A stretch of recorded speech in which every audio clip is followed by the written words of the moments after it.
In this video, update lang tayo sa kaganapan sa market. World Chain ni Sam Altman naglabas ng bagong tool para magbigay ng priority lane sa mga real human over bots. At mga on-chain data nagpapakita na posible pang bumalik si Bitcoin below 100,000. Alamin natin ang mga rason. At kung interesado kayo sa ganitong mga content, token reviews, crypto news, anything related to crypto, make sure to subscribe and hit the notification bell. Simulan natin sa bagong tool ng World Chain. Ang TBH ay isang open source sa mainnet block builder logic at automatic naglalagay ng priority lane sa itaas ng porsyento ng bawat block para lang sa mga transaksyong galing sa orb verified humans. Sabi ng World Team, where bots create congestion, TBH provides a priority lane for real humans. Alam natin kung gaano ka-toxic sa blockchain ang bot traffic, mula trading bot na nag-arbitrage tuwing may price gap hanggang airdrop farmers na bumabaha ng wallet spam. Ayon kay Steven Smith ng Tools for Humanity, tinatayang 80% ng kasalukuyang on-chain activity ay automated na at karamihan ay AI agents. Totoo, marami namang legit use case. Pero pag dumami ang unproductive bots, lalong lumolobo ang gas at bumabagal ang network. Lalo pang sumasakit kapag mismo ang chain ay ino-optimize para sa low fees at mataas na throughput. Para matugunan yan, nakipagsanib puwersa ang World sa Flashbots, ang pinakakilalang R&D organization sa larangan ng MEV para i-tune ang PBH. Ang TFH core devs ang nag-polish ng high availability readiness habang sina Optimism, Alchemy at Nethermind ang tumulong sa infra at scaling polish. Hindi lahat ng bot gusto nilang ipagbawal. Marami ring helpful bots sa social media at dApps. Ang punto nila, dapat malinaw ang linya kung sino ang totoong tao at sino ang synthetic agent. At yun mismo ang sinusukat ng humanist dimension sa ordering logic. Sa madaling salita, kahit pa gusto ni CZ na iban lahat ng Xbots, ang World Chain ay nag-a-upgrade ng mismong base layer para may VIP lane ang verified humans tuwing may congestion. Kaya hindi nakikipag-bid ng gas fee war ang ordinaryong user sa MEV armies. Ngayon, lipat tayo sa kabilang dulo ng market kung saan nakapila ang tatlong dahilan kung bakit daw pwedeng mabutas ang 6-figure floor ni Bitcoin. Noong Lunes lang, bumaba si BTC sa 100,000 nang lumipad ang Iranian missile sa US bases sa Qatar. True enough, nag-bounce tayo agad sa 108,000 pagsapit ng Miyerkules, pero kapansin-pansin ayon sa CoinGlass, ang perpetual funding rate ay lumubog sa 7-week low. Negatibo pa nga saglit kahit pa bullish ang spot. Kapag nagbabayad na ang shorts para mag-hold, indikasyon yon na mas umiinit ang takot kesa sa greed. Bakit? Unang dahilan, nag-e-escalate ang global trade war. Ang unang round noong April ay pansamantalang tumahimik pero maraming ceasefire ang mag-e-expire. Pinakamalapit na ang EU truce sa July 9.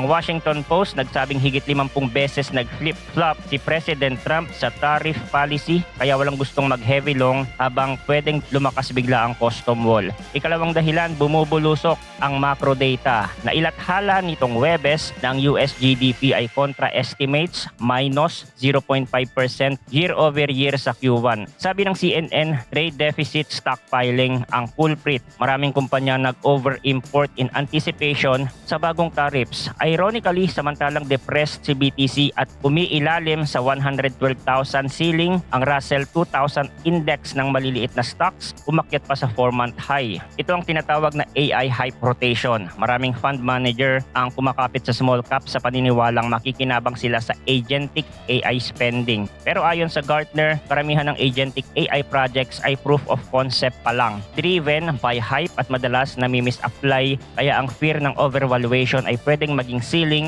kay BTC dahil tinitingnan pa rin siya ng marami bilang risk asset, proxy ng Nasdaq, hindi digital gold sa cycle na ito. Ikatlong dahilan, kumikipot daw ang revenue runway ng miners. Ayon sa CryptoQuant, bumagsak sa 2-month low ang aggregate miner earnings. Pinaka nagulat ang market nang i-announce ng Bit Digitals na ililiquidate nila ang bahagi ng BTC reserves, 417.6 BTC para ipalit sa Ethereum kasama ng pagbenta ng mining hardware. Makikita natin ang balance sheet, 24,434 Ethereum na hawak nila kumpara sa 400 117.6 BTC. Ayun, balak nilang dagdagan pa ang Ethereum exposure. Kung gagayahin sila ng ibang publicly listed miners, uulan ng spot supply at lalakas ang sell pressure sa short term. Lalo't 50% ng mga kumpanyang nagte-treasury ng BTC ay may average cost basis above 90,000. Ibig sabihin, in the money pa rin sila kahit mag-offload. Ngayon, paano yan bumabalik sa risk-reward equation? Ang masamang balita, bumigat ang macro at nagiging defensive ang derivatives desk. Ang magandang balita, kahit humina ang sentiment, positibo pa rin ang long-term setup. Una, pinipilit ng slowing GDP at trade war stress ang central banks na lumuwag pagdating sa Q4. Sinabi mismo ni Fed Gov Christopher Waller na pwedeng mag-rate cut na sa July dahil hindi naman masyadong inflationary ang tariffs. Ikalawa, nananatili pa ring elevated ang open interest leverage, $96 billion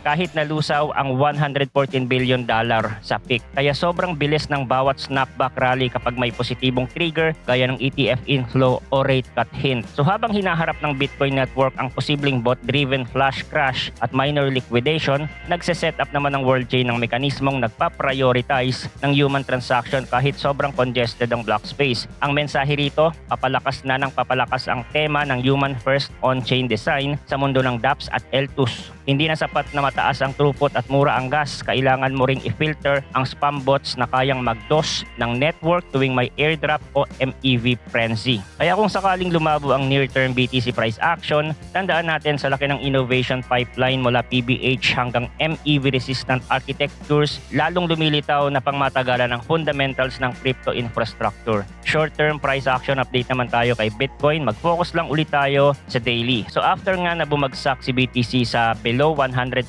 price range, kinakitaan natin ito ng strong bounce. Nakabalik sa 108,000 bago nag-retrace ulit. So kung lalagyan natin ng trend line, yung high and low ng price action ni BTC, nagfo-form ito ng flag formation. At currently, nasa near resistance area si Bitcoin, kaya mas tumataas ang chance ng retracement. Para sa akin, a healthy retracement is good for Bitcoin para makabuelo at mabasag ang previous all-time high. However, kung merong bullish catalyst na lalabas na hindi natin inaasahan, din kayang basagin agad yan ng walang retracement. Yung rate cut, medyo anticipated na kasi yun, kaya wala nang masyadong gulat factor. Probably we need a different bullish catalyst at sa ngayon wala pa tayong na-anticipate na ganon. Pero hindi din natin isinasantabi na ang flag pattern na ito ay magtuloy pa. We don't want to see another low. Ang gusto natin makita na lumabas ay higher low. Kasi kung higher low ang lalabas, then uusbong ang narrative ng inverse head and shoulder, a sign of strength. Overall trend, we are still on a bullish trend, pero in the short term, a possible rejection on this area or above is likely. Again, not a financial advice. This is just my own analysis, not a trade idea.